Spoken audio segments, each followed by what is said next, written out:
Historia Windows zaczęła się jesienią 1982 roku w Las Vegas. Na odbywających się tam targach komputerowych Comdex firma VisiCorp zaprezentowała graficzne środowisko operacyjne VisiOn. Przez dość wysokie wymagania sprzętowe nie zdobyło ono zbyt dużej popularności, lecz mimo wszystko pośrednio wpłynęło na to, jak z komputerów korzystamy dziś. Prezentację owego systemu zobaczył założyciel Microsoftu, Bill Gates.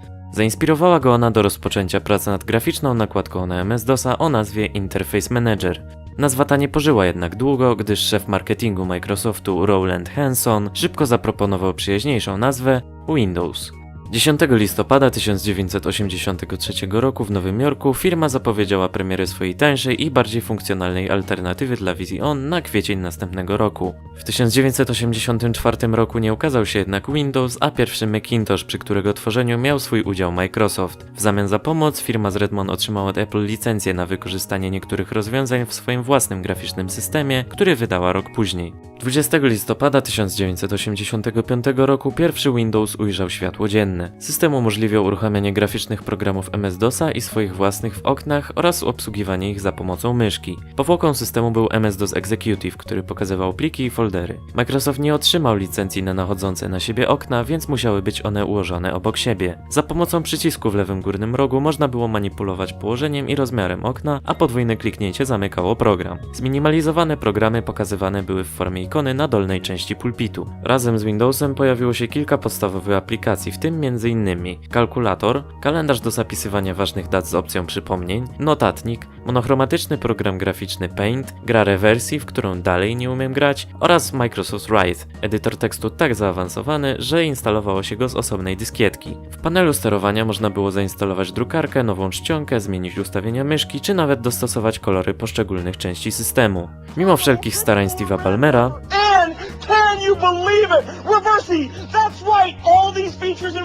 pierwszy Windows nie podbił rynku i serc krytyków, którzy uważali, że nie spełniał oczekiwań klientów, działał wolno i kładł zbyt duży nacisk na korzystanie z myszki, która była wówczas nowym, mało rozpowszechnionym wynalazkiem. Microsoft nie zrażał się jednak tym negatywnym odbiorem i dalej rozwijał system. 9 grudnia 1987 roku ukazał się Windows 2.0. Ta wersja, mimo iż wygląd i aplikacje odziedziczyła po swoim poprzedniku, zdobyła większą popularność, głównie dzięki dostępnym na nią aplikacjom biurowym Word i Excel, popularnemu programowi graficznemu Aldus PageMaker i możliwości nakładania na siebie okienek. Ta ostatnia funkcja sprowokowała Apple do pozwu sądowego, ale sprawę wygrał Microsoft. Poza tym pojawiły się przyciski minimalizuj i maksymalizuj, a ikony zminimalizowanych aplikacji można było przesunąć w dowolne miejsce pulpitu. 27 maja 1988 roku pojawiły się dwie nowe wersje systemu o numerze 2.1. Wykorzystywały one specyficzne funkcje procesorów Intel 80286 i 80386. Prawdziwy sukces Microsoft odniósł wydanym 22 maja 1990 roku Windowsem 3.0. Trzecia wersja systemu posiadała usprawniony i o wiele bardziej przejrzysty interfejs wykorzystujący karty graficzne VGA i wzbogaconą paletę kolorów. MS-DOS Executive został zastąpiony przez menedżer programów, w którym każdy program miał swoją kolorową ikonę i menedżer plików, którymi można było zarządzać dzięki wprowadzeniu przeciągania i upuszczania. Podwójne kliknięcie na pulpit otwierało listę zadań, pozwalającą na sprawniejsze przechodzenie między programami. Panel sterowania został przemodelowany na wzór tego z Macintosha. Umożliwiono ustawienie grafiki bitmapowej jako tło pulpitu. Nową aplikacją był Macro Recorder, który umożliwiał nagrywanie działań użytkownika, by potem odtworzyć je i wykonać tą samą pracę o wiele szybciej. Do rewersji dołączyła nowa gra Patience. Dzięki interfejsowi, który nareszcie mógł konkurować z rynkowym gigantem, jakim był Macintosh, Windows 3.0 zdobył wielką popularność i znacznie podniósł sprzedaż mocniejszych komputerów zdolnych do uruchomienia systemu. Był również pierwszym Windowsem, który był instalowany przez producentów komputerów na dyskach twardych nowych urządzeń jako domyślny system operacyjny. W październiku 1991 roku w ręce producentów kart dźwiękowych i napędów CD-ROM trafił Windows 3.0 z rozszerzeniami multimedialnymi, który był dostępny wyłącznie w zestawie z takimi urządzeniami. System ten zawierał nowe aplikacje: Media Player, Music Box, a więc odtwarzacz płyt CD z muzyką, oraz nagrywarkę dźwięku. Znacznie rozrósł się panel sterowania. Uruchomienie systemu i wszelkie komunikaty mogły zostać opatrzone wybranym sygnałem dźwiękowym. Po raz pierwszy pojawiły się wygaszacze ekranu. Wszystkie te rozszerzenia stały się częścią kolejnej wersji Windowsa z numerem 3.1, która okazała się 6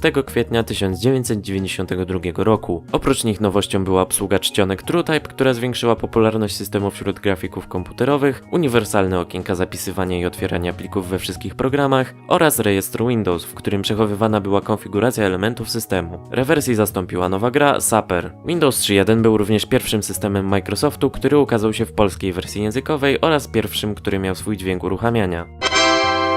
1 listopada 1992 roku pojawił się dodatek do Windowsa 3.1 o nazwie Windows for Workgroups. Zawierał on sterowniki do obsługi sieci, dodatkowe programy biurowe i sieciową grę karcianą Kierki. Zarówno wersja standardowa, jak i Windows for Workgroups zostały pod koniec 1993 roku zaktualizowane do wersji 3.11.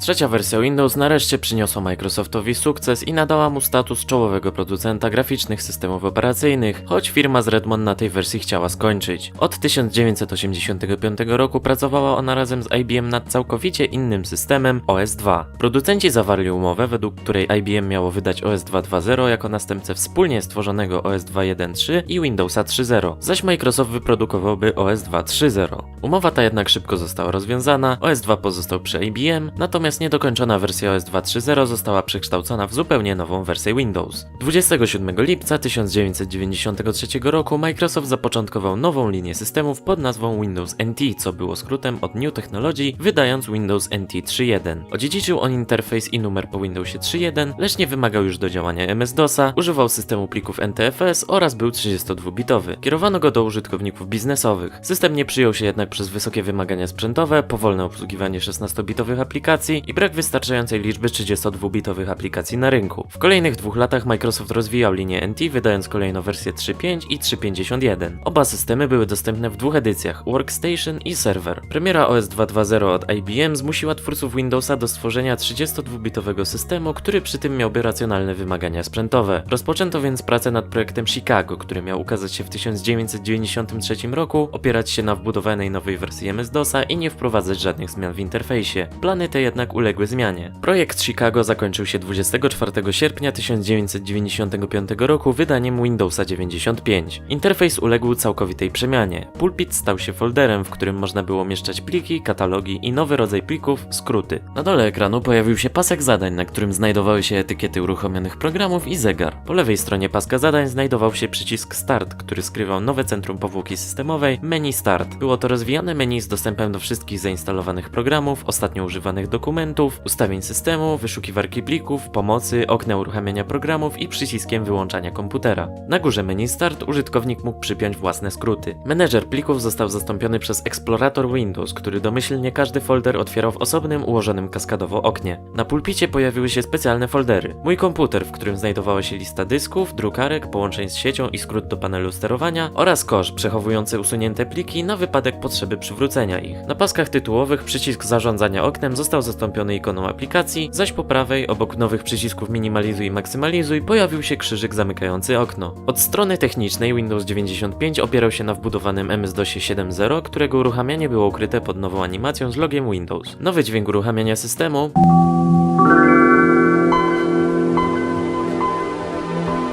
został skomponowany przez znanego producenta muzycznego Briana Eno. Powłoka systemowa mogła wykorzystywać kliknięcie prawego przycisku myszki do przywołania adekwatnego menu. Znacznym usprawnieniem było dodanie funkcji Plug and Play, która automatycznie wykrywała nowe urządzenia i instalowała do nich sterowniki. System zachowywał kompatybilność z aplikacjami MS-DOSa, a w razie potrzeby pozwalał na wyjście do niego. Premierze Windowsa 95 towarzyszyła ogromna kampania marketingowa napędzana hitem The Rolling Stones z 1981 roku Start Me Up. Dookoła świata urządzono imprezy prowadzone przez znane osobistości telewizyjne jak Jay Leno czy Jonathan Ross. W dniu premiery o północy przed sklepami z oprogramowaniem wypełnionymi plakatami nowego Windowsa ustawiały się ogromne kolejki. Sukces systemu spowodował znaczny spadek sprzedaży OS 2 i wprowadził nowe standardy interfejsu dla systemów Microsoftu. Windows 95 był później wydawany w zaktualizowanych wersjach. Użytkownicy mocniejszych komputerów mogli dokupić dodatek o nazwie Microsoft Plus for Windows 95, który zawierał przeglądarkę internetową Microsoftu Internet Explorer, narzędzie do kompresji Drive Space 3, obsługę motywów wizualnych i nową grę Space Cadet Pinball. W kolejnych 2 latach pojawiły się 3 aktualizacje dodające obsługę systemu plików FAT32, portów USB i aktualizujące Internet Explorera, przy czym trzecia aktualizacja zintegrowała go z eksploratorem Windows.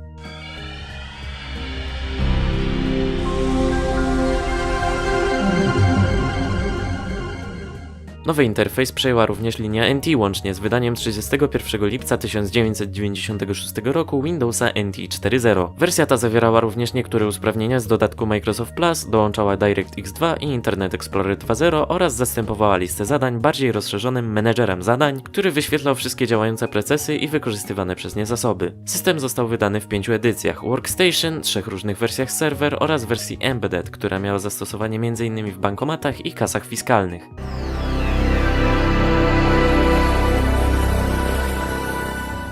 25 czerwca 1998 roku ukazał się następca Windowsa 95, Windows 98. Zawierał on wszystkie usprawnienia dodane do poprzednika w aktualizacjach i wprowadzał szereg nowych. Paski tytułowe miały 2 przechodzące w siebie, wybrane przez użytkownika kolory. Eksplorator Windows domyślnie otwierał wszystkie foldery w jednym oknie i został wzbogacony o przyciski wstecz i do przodu. Dodano specjalny folder o nazwie Moje dokumenty. Na pasku zadań pojawił się przycisk pokazujący pulpit. Nowa funkcja Active Desktop pozwalała na ustawienie strony internetowej lub aktywnych elementów jak hiperłącza jako tło pulpitu. Obsługa USB została rozszerzona do klawiatur, myszy i joysticków ze sprzężeniem zwrotnym. Microsoft wprowadził również narzędzie do aktualizacji systemu, które miało nazywać się Critical Update Notification Tool, lecz z uwagi na niefortunny akronim nazwę zmieniono na Windows Update. Dołączenie Internet Explorera do Windowsa 98 przyniosło Microsoftowi wiele krytyki oraz oskarżenia o monopolizację rynku, w tym pozew sądowy od rządu Stanów Zjednoczonych, który po kilku latach zaowocował przymusową produkcją Windowsów bez Internet Explorera. 5 maja 1999 roku Microsoft wydał aktualizację do Windows 98 nazwaną Windows 98 Second Edition. Oprócz usprawnień w obsłudze modemów USB dodano również nowy Internet Explorer 5.0 i Windows Media Player. Jak przy okazji Windowsa 95 i NT 4.0, Windows 98 również potrzebował swojego wolnego od MS-DOSa odpowiednika.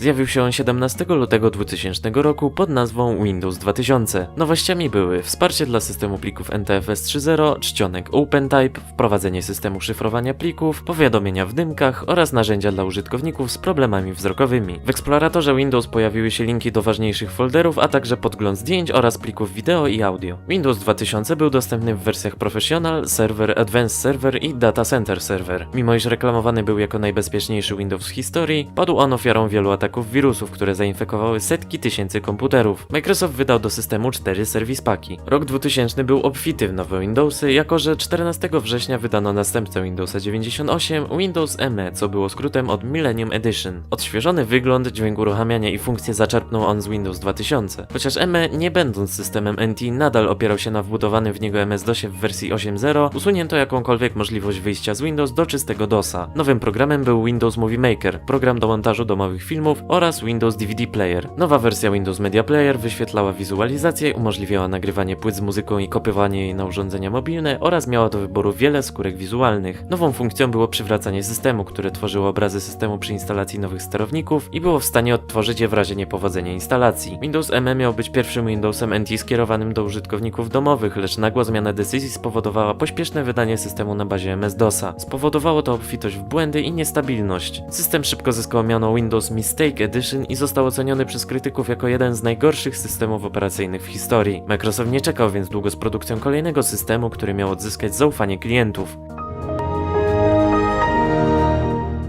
Projekt domowego Windowsa NT został zrealizowany 25 października 2001 roku wraz z premierą Windowsa XP. Odświeżono wygląd interfejsu, nadając paskowi zadań, menu Start i paskom tytułowym okien niebieski kolor oraz wprowadzając nowe ikony wszystkich elementów systemu. Nowy zielony przycisk Start pokazywał dwukolumnowe menu Start z domyślną przeglądarką internetową i aplikacją e-mail, najczęściej używanymi oraz przypiętymi programami po lewej i skrótami do specjalnych folderów, panelu sterowania, pomocy, okna uruchamiania i wyszukiwania po prawej. Okno wyszukiwania zawierało asystenta w postaci psa Rovera, który zadebiutował w dość nieudanej nakładce na Windowsa z 1995 roku o nazwie Microsoft Bob. Pasek zadań w razie przepełnienia scalał okna tego samego programu w jedną rozwijaną etykietę. Eksplorator Windows pokazywał sugerowane akcje w zależności od zawartości otwartego folderu, np. oferując wypalenie na płycie CD muzyki. Podobnie po wykryciu nowego nośnika danych otwierało się okno sugerujące, jak otworzyć zawartość z owego nośnika. Foldery mogły być wyświetlane jako miniatury pokazujące znajdujące się w środku zdjęcia zdjęcia i ikony plików. W Windowsie XP pojawiła się możliwość przełączania kont użytkownika bez konieczności zamknięcia wszystkich programów i wylogowania. Panel sterowania został podzielony na kategorie i uzyskał wygląd strony internetowej. Na pokładzie systemu znajdował się nowy Internet Explorer 6 oraz DirectX 8.1. Wyświetlanie czcionek na ekranach LCD zostało ulepszone dzięki technologii ClearType. Dodano wsparcie dla USB 2.0 oraz obsługę plików ZIP. Nowy Windows jako pierwszy wymagał internetowej bądź telefonicznej aktywacji, co przynajmniej w teorii było zabezpieczeniem przed piractwem.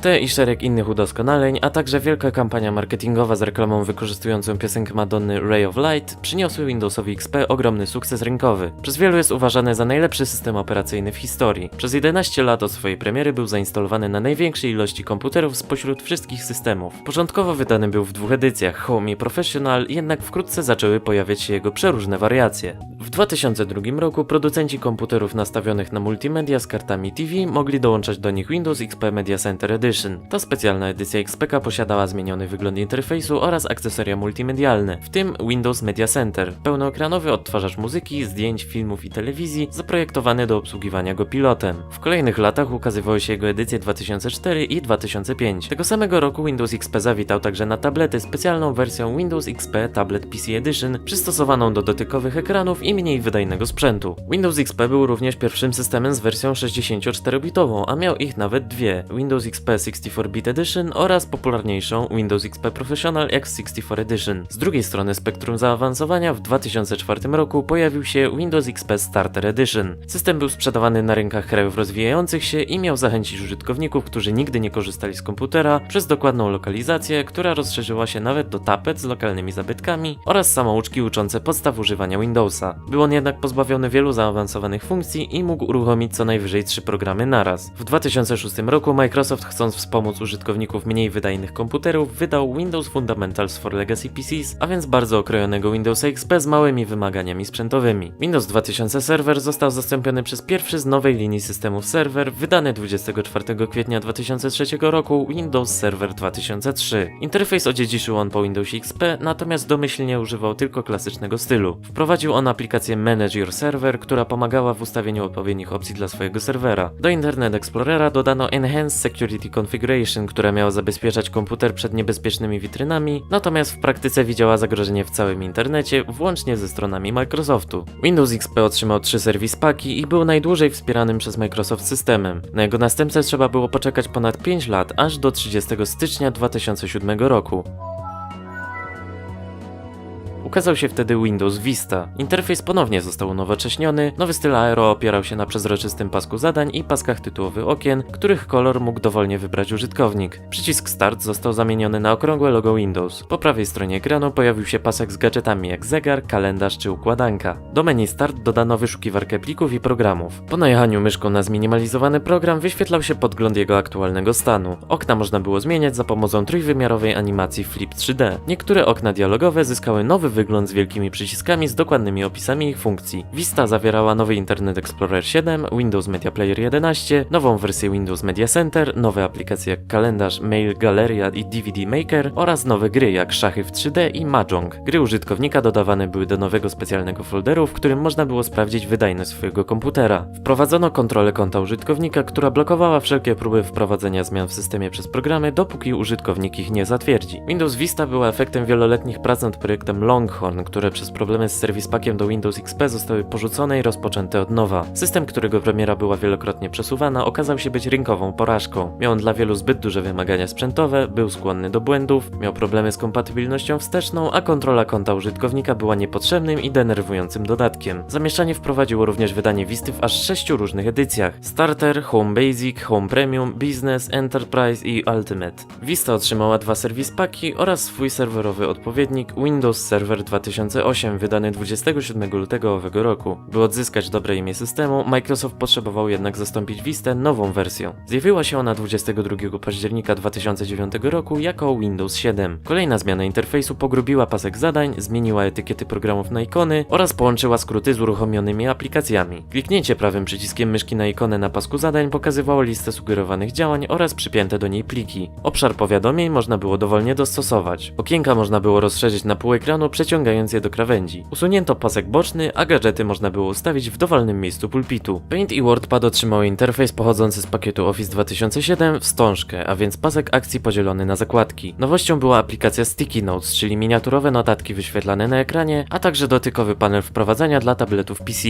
W system wbudowano program do kalibracji ekranu i nagrywarkę plików ISO. Nowy Media Player pozwalał na bezprzewodowe odtwarzanie muzyki na innych urządzeniach. Wyszukiwanie plików zostało przeniesione do pola w rogu eksploratora Windows. Windows 7 zdobyło wiele większą popularność od Visty, natomiast przebicie Windowsa XP zajęło mu kilka lat. Został on bardzo dobrze przyjęty przez krytyków, zwłaszcza ze względu na poprawioną względem poprzednika stabilność. Obecnie jest zainstalowany na więcej niż połowie komputerów na całym świecie. Jego nowe funkcje zostały przeniesione do nowej wersji Windows Server 2008 R2. Dla mniejszych firm lub biznesów domowych ukazał się w 2011 roku Windows Home Server 2011, również oparty na 7. Z początkiem drugiej dekady XXI wieku urządzenia mobilne powoli zaczęły wypierać komputery jako główne narzędzie do pracy i rozrywki. Microsoft chciał więc dostosować nowego Windowsa do ekranów dotykowych. 26 października 2012 roku ukazał się Windows 8. Obok standardowego interfejsu Windows pojawił się zupełnie nowy interfejs Modern UI. Opierał się on na ekranie Start, który zastąpił stare menu Start i był zaprojektowany do obsługi dotykiem. Aplikacje Modern UI miały minimalistyczny wygląd i były uruchamiane na pełnym ekranie. Większość z nich wymagała zalogowania do konta Microsoft. Sporo aplikacji miało dynamiczne kafelki, które wyświetlały swoje informacje bezpośrednio na ekranie Start. Więcej aplikacji Modern UI można było znaleźć w nowym sklepie Windows. Z tradycyjnego pulpitu zniknął przycisk Start, zaś paski tytułowe okien straciły przezroczystość. Eksplorator Windows otrzymał interfejs wstążki. Odświeżono menedżer zadań, który można było wyświetlać w trybie podstawowym i zaawansowanym. Po prawej stronie pojawił się pasek tzw. zaklęć, czyli po kolei. Wyszukiwarki plików i programów, przycisku udostępniania wykorzystywanego w wielu aplikacjach Modern UI, przycisku Start, listy urządzeń oraz ustawień, które dla każdej aplikacji były inne. Schowany był tu również przycisk wyłączenia komputera. Windows 8 spotkał się z krytyką dotyczącą dużego nacisku na używanie ekranów dotykowych, bezużyteczność aplikacji Modern UI oraz ogólny brak intuicyjności obsługi systemu. Problemy te miała poprawić wydana 17 października 2013 roku aktualizacja Windows 8.1. Ekran Start miał więcej możliwości personalizacji, jak większy wybór koloru tła, więcej opcji rozmiarów kafelków oraz odpowiadające ikonom kolory. Aktualizacja zawierała również kilka nowych aplikacji Modern UI. Aplikacje pulpitowe nie dodawały się automatycznie do ekranu Start, lecz były dostępne na ekranie wszystkich aplikacji, do którego przechodziło się przy użyciu nowego przycisku. Na pasek zadań wrócił także inny przycisk Start. Wyszukiwarka Windowsa została zintegrowana z Bingiem i mogła wyszukiwać hasła w internecie. Kolejna mniejsza aktualizacja do Windowsa 8.1 przywróciła do ekranu Start przycisk wyłączenia komputera. Jak to było już tradycją, Windows 8 otrzymał swój serwerowy odpowiednik Windows Server 2012. Po dość nieudanym systemie Microsoft zasięgnął opinii samych użytkowników. 30 września 2014 roku ogłoszono Windows Insider Program, za pośrednictwem którego każdy mógł otrzymać dostęp do wersji testowych nowego Windowsa i wyrazić opinię na temat każdego elementu systemu. Owocem tego programu był wydany 29 lipca 2015 roku Windows 10. Nazwa ta nie jest oznaką, że Microsoft nie umie liczyć, choć czasami ma takie skłonności, lecz ma symbolizować ujednolicenie Windowsa komputerowego i mobilnego, a także zapobiec problemom z aplikacjami, które po zobaczeniu dziewiątki w nazwie systemu mogłyby zakładać, iż jest to Windows 95 lub 98. Windows 10 jest systemem dostępnym za darmo dla użytkowników Windowsa 7 lub 8. Powraca w nim menu Start, które łączy starą listę programów z Windowsa 7 z kafelkami. Aplikację Modern UI można otwierać w oknach na pulpicie. Na pasku zadań znajduje się ikona wyszukiwarki, w której w niektórych wersjach językowych skrywa się elektroniczna asystentka Cortana. Porozumiewać się z nią można, wydając jej polecenie głosowe lub wpisując tekst do wyszukania. Obok niej znajduje się widok zadań, który pokazuje wszystkie uruchamiane aplikacje i pozwala na utworzenie dodatkowych pulpitów. Zaklęcia zostały zastąpione przez centrum akcji, w którym wyświetlane są powiadomienia i adekwatne do typu urządzenia podręczne ustawienia. Przestarzałego Internet Explorera zastępuje nowoczesna przeglądarka Microsoft Edge. Najgłośniejszą cechą Windowsa 10 jest jednak zjednoczenie komputera, tabletów, a po wydaniu Windows 10 Mobile również komórek. Wszystkie aplikacje ze sklepu mają działać na wszystkich tych urządzeniach, a pliki będą synchronizowane za pomocą chmury OneDrive. Windows 10 jest ostatnią wielką premierą systemu od Microsoftu. Ich przyszłością mają być regularne aktualizacje do Windowsa 10. Obecnie Microsoft pracuje nad projektem Redstone, który bynajmniej nie jest Windowsem w Minecrafcie, a aktualizacją do 10, która okazać ma się w 2016 roku. Wedle tradycji ukaże się wtedy również nowy Windows Server 2016. 30-letnia historia Microsoft Windows toczy się dalej.